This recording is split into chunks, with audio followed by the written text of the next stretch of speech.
할렐루야. 예수 그리스도를 통해서 우리가 항상 이기는 자리에 있을 수 있도록 하신 하나님 아버지 사랑에 감사드립니다. 3월 4일자 화요일 말씀의 실제입니다. 제목은 당신은 항상 이길 수 있습니다. 그리스도인은 이기게 되어 있고요. 이기는 것은 항상 이깁니다. 고린도서 2장 14절 본문 말씀입니다. 항상 우리를 그리스도 안에서 이기게 하시고 우리로 말미암아 각 처에서 그리스도를 아는 냄새를 나타내시는 하나님께 감사하노라. 우리를 항상 그리스도 안에서 이기게 하시고 또 우리가 있는 곳에서 우리가 하는 일을 통해서 그리스도의 향기를 나타내시는 하나님께 감사한다라고 사도 바울은 고린도 후서에서 말하고 있습니다. 읽겠습니다. 성경의 인물들 중 나에게 강한 영감을 주는 한 사람은 바로 다윗 왕입니다. 성경에는 그에 대한 영감 있는 구절들이 많이 있습니다. 그는 전쟁에서 단 한 번도 패배한 적이 없는 매우 성공한 왕이었습니다. 다윗 시대에 이스라엘이 전쟁에서 유일하게 패배했을 때는 그가 전쟁에 나가지 않았을 때였습니다. 어떻게 한 사람이 이렇게 성공적일 수 있을까요? 우리는 그가 어떤 종류의 사고방식을 가지고 있었는지 볼 수 있습니다. 그와 같이 생각하십시오. 하나님께서 당신을 항상 이기고 결코 패배하지 않도록 하셨다고 말입니다. 우리가 다윗은 하는 일마다 하나님의 함께 하심을 경험하고 항상 승리했습니다. 그래서 우리가 그와 같은 사고방식을 가지라고 지금 크리스 목사님이 우리를 권면하고 있습니다. 하나님께서 항상 우리를 이기게 하시고 결코 패배하지 않도록 하셨다는 것을, 그리스도 예수를 통해서 하셨다는 것을 우리가 인식하고, 그리고 우리가 그것을 사고방식을 가질 때 그런 삶을 우리는 살 수 있습니다. 어떤 사람들은 이기기도 하고 지기도 하는데 익숙해져 있습니다. 그들은 이렇게 말합니다. 당신은 때로는 이기지만 때로는 지기도 합니다. 때로는 건강하지만 때로는 아프기도 합니다.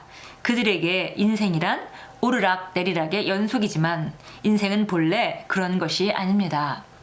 당신은 항상 이길 수 있고 이겨야 합니다. 그것이 바로 그리스도 안에 있는 사람의 삶이며 그것은 영광과 탁월함과 끊임없는 승리의 삶입니다. 예수님께서는 항상 승리자이셨습니다. 그분은 그분이 누구신지와 그분이 알고 있는 지식으로 말미암아 항상 승리하셨습니다. 성공과 실패의 여부는 당신이 누구인지와 무엇을 알고 있는지에 달려있는 것입니다. 오르락내리락 하는 삶이 당연하다라고 생각하는 것은 자연적인 영역에서는 맞는 얘기일 수도 있습니다. 그러나 우리가 알다시피 하나님께서 이러한 인생들을 위해서 정말 다스리고 자기 삶을 다스리고 정말 승리하며 살아갈 수 있도록 바로 우리에게 영생을 주셨고 그 영생을 바로 가지고 오신 분이 예수님이셨습니다. 그래서 예수님이 가지고 오신 영생으로 말미암아 우리가 하나님과 같은 종류의 생명을 갖게 되고 그것을 가진 자는 항상 이기게끔, 마치 예수님이 항상 삶을 다스리고 사셨던 것과 같이 똑같은 생명을 하나님 우리에게 주시기 위해서 예수님을 보내주셨습니다. 그래서 우리가 그리스도 예수 안에 있다면 이렇게 항상 승리하는 것이 마땅한 삶입니다. 그러나 그것을 우리가 알고 그러한 지식이 있을 때 그런 삶을 살 수 있다는 것이죠. 우리도 세상 사람과 똑같이 때로는 이기고 때로는 지는 것이다 라는 생각을 갖고 있다면 우리는 우리가 생각하는 대로 때로는 이기고 때로는 지는 삶을 살 것입니다. 그러나 성경은 계속 우리에게 그리스도 예수 안에서 항상 이기게 하신다라고 말씀하고 있고 그것이 바로 우리가 잡아야 하는 진리입니다. 하나님께서는 내 백성이 지식이 없으므로 망하는도다 라고 말씀하셨습니다. 몇몇 하나님의 사람들은 영적인 지식, 즉 하나님의 말씀에 관한 진짜 지식이 부족하기 때문에 고통을 겪습니다. 그러나 베드로후서 1장 2절은 이렇게 말씀합니다. 하나님과 예수 우리 주를 아는 지식을 통해 너희에게 은혜와 평강이 더욱 많아지기를 바라노라. 지식을 통하여 은혜와 평강이 단순히 더해질 것이라고 말하지 않고 배가 될 것이라고 말한 것에 주목하십시오. 그래도 베드로 후서 1장 2절 말씀이 우리가 우리 주 예수 그리스도를 아는 지식을 통해 너희에게 은혜와 평강이 배가 될 것이다. 배가 되기를 바란다 라고 말하고 있습니다. 보니까 우리가 은혜와 평강 안에서 정말 여기 금방 그 말씀하신 것 같이 배가 더해지는 것이 아니라 조금씩 나아지면서 더해지는 것이 아니라 배가 해서 그야말로 몇 배로 증가되는 그런 것들을 지금 베드로 사도가 우리가 이런 삶을 사해질 것을 바란다라고 지금 선포하고 있습니다. 그래서 보니까 우리 삶이 이렇게 급격하게 변할 수 있는데 바로 그것은 어디에 달려 있냐면 우리 주를 아는 지식을 통해서입니다. 그러니까 예수님이 와서 어떤 일을 하셨는지, 그리고 예수님을 받아들임으로 말미암아 우리가 어떤 자가 되었고 어떤 삶을 살게 되어 있는지, 준비되어 있는지, 어떤 삶을 유업으로 받았는지, 그거를 알므로 말미암아 이것이 조금씩 더해지는 그런 상태가 아니라 정말 배가 되는 그런 속도로 나타나는 그런 그 전진이 있다는 것입니다. 계속 읽겠습니다. 이것은 특별한 종류의 지식입니다. 그것은 처음 그리스도를 삶의 주로 받아들였을 때 받는 입문적인 지식인 기노스코가 아니라 전문화되고 정확한 지식인 에피그노시스입니다. 이는 경험적인 지식이며 알려진 것과 관련이 있는 지식입니다.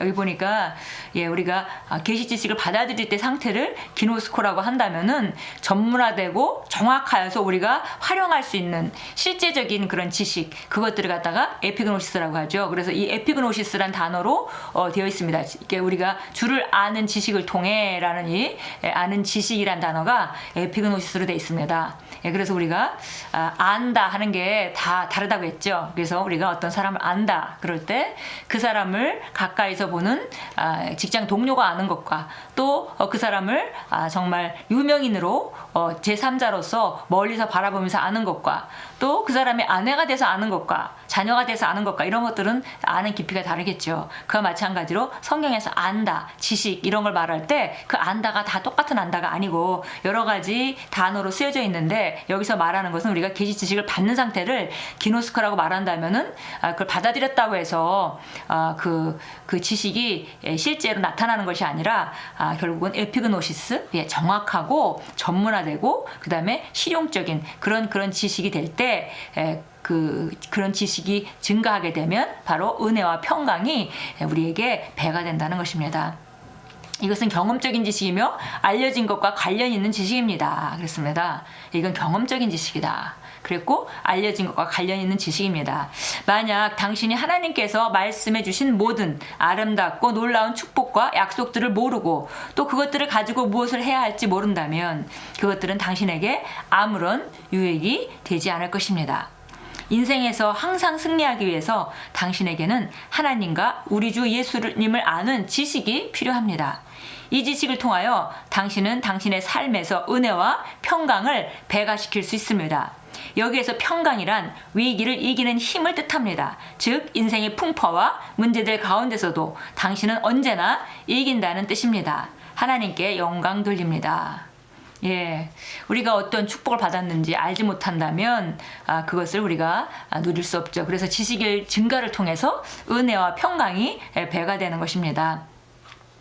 그렇기 때문에 우리가 인생에서 승리하고 하기 위해서는 또 예수 그리스도를 아는 지식이 필요하고요. 또 그뿐 아니라 지금보다 더 큰 승리를 위해서는 지금보다 더 잘 아는 그런 지식의 증가가 필요하겠죠. 지식이 증가되면 우리 삶에서 은혜와 평강이 배가 됩니다.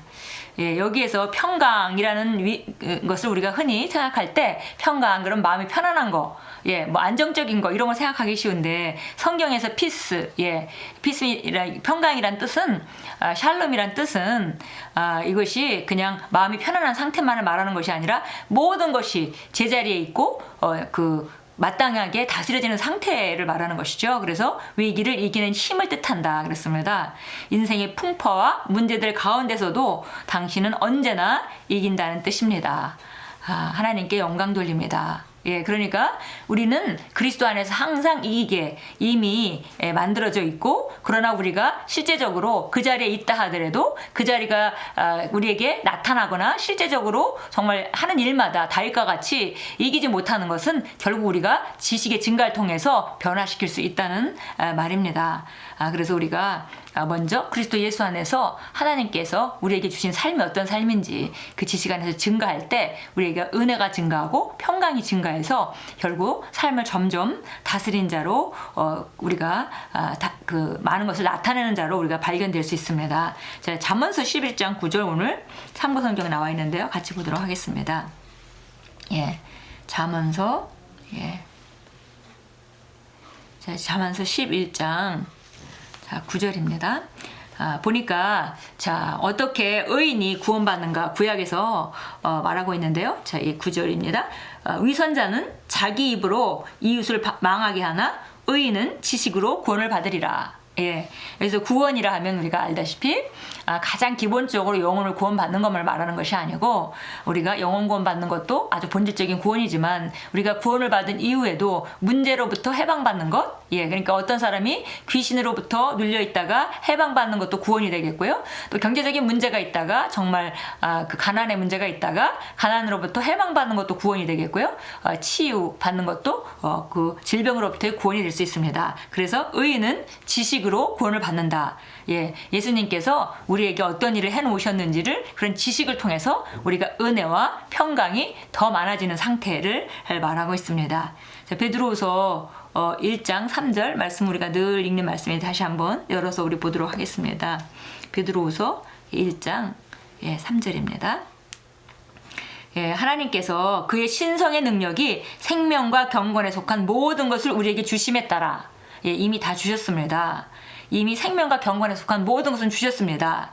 그에 관한 지식으로 말미암아 그를 우리가 아는 지식이죠. 지식으로 말미암아 우리를 영광과 덕에 이르도록 부르셨으니 영광은 하나님의 임재와 나타남을 말하고요. 덕은 우리가 탁월함, 능력을 말합니다. 그래서 보니까 하나님이 이미 생명과 경건에 속한 모든 것을 신성한 능력으로 우리에게 주셨는데 그에 관한 지식으로 우리가 그 그리스도 예수를 아는 지식으로 말미암아서 점점 더 영광에서 영광으로 또 탁월함에서 탁월함으로 능력에서 능력으로 점점 더 이르도록 우리를 부르셨다 그랬습니다. 그러니까 이미 이루어진 일이고 이미 부르셨지만 그 자리에 가는 것은 지식으로 말미암아 가능합니다. 먼저 우리가 오늘 말씀을 보면서 우리는 항상 이길 수 있다는 것을 우리가 알아야 되겠고요. 마땅히 이겨야 되는 것이다. 그것이 바로 우리 자리다라는 걸 우리가 알아야 되겠고요. 또 하나는 내가 지금보다 더 이기려면 내가 지금 승리하지 못하는 분야에 지식으로 말미암아 지식이 증가할 때 그 분야에 대한 은혜와 또 평강이 증가한다고 했기 때문에 은혜와 능력이 증가해서 우리가 다스리는 자, 위기를 다스리는 자, 상황을 다스리는 자가 될 것입니다. 자, 고백기도 하겠습니다. 나는 모든 것에서 우승자이며 성공자이며 승리자입니다. 나는 내가 누구인지 알기 때문에 끊임없는 승리 가운데 걷습니다. 세상을 이기시는 하나님의 생명이 내 안에 있으므로 나와 관련된 모든 것은 번영합니다. 아멘. 이것이 바로 하나님 아버지께서 예수 그리스도를 통해서 우리에게 주시고자 하는 그런 삶입니다. 오늘도 우리는 그리스도 안에서 항상 이기는 것을 우리가 인식하고 항상 이긴다고 선포하고 오늘 어떤 일을 맞이하든지 그 가운데 이기는 자로 우리가 우뚝 서고 또 그것이 바로 마땅히 내 자리라는 것을 우리가 알면서 우리가 다스려 나가는 그런 복된 하루가 될 것입니다.